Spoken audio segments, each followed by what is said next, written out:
برج العذراء، يا برج العذراء، رمضان جاي ليكم برسالة هادية محتاجة تطمن قلوبكم.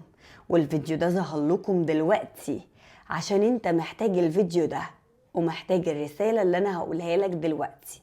فاوعى تقلب الفيديو ده لو ربنا حطه في وشك. ساعات بتكون في فيديوهات مش صدفة، دي ليك انت. ايوه ليك، يعني بتتكلم عنك، بتحكي عن مشاكلك، بتقول انت فيك ايه، بتقول انت عاوز ايه، بتقول لازم تعمل ايه.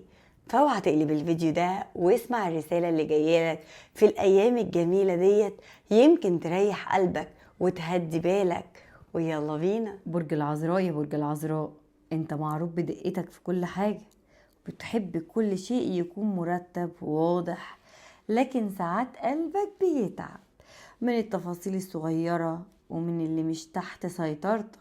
رمضان السنة دي جاي يقولك حاجة، ان كل تعبك ومجهودك مش رايح على الفاضي، وان ربنا شايف قلبك ونيتك.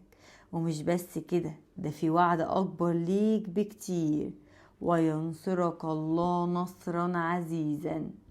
يعني ربنا مش بس هيرضيك، لا، ده هينصرك نصرا يعلي قدرك، يثبتك في حياتك، ويخلي كل تعبك ومجهودك يستاهل. عاوزة اقولك ربنا بيحبك.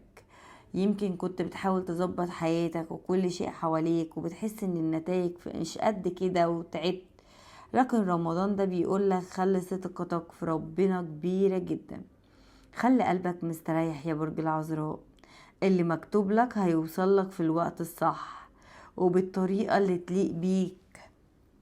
خليك دايما فاكر ان ربنا شايف كل مجهودك، كل قلقك، كل دعوة صغيرة قلتها في صمت. مش بس هيديك، ده هيديك بطريقة تخليك ترضى وترتاح وتنتصر كمان. انت متخيل؟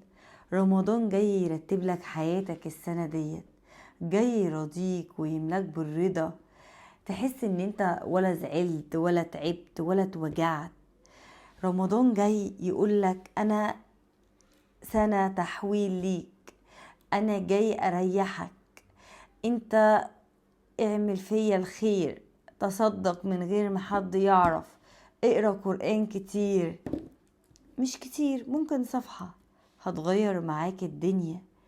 يعني هينصرك ويرضيك ويثبتك. بس ربنا عايزك ليه، عايزك تقوله يا رب، عايزك تفتكره، عايزك تكون جنبه. رمضان ده افتكر تدعي يا رب املأ قلبي بالرضا، وريحني من القلق، وارشدني للطريق الصح، وانصرني نصرا عزيزا. وما تنساش كل شيء هيجي في وقته الصح، وهتحس بالسلام والرضا اللي كنت مستنيه. صلى على النبي يا عذراء، انتوا فين؟ عايزه اقول لكم ان ربنا كريم جدا وهيحقق لكم كل امانيكم. انتوا بس كل مطلوب منكم ان انتوا تقولوا يا رب، وادعوا كتير في الايام المفترجه، لان ربنا بيحقق حلمك مهما طال الزمان. والله زي ما بقول لك كده. قولي بقى في كومنت انت برج ايه، وخلص الكلام، سلام.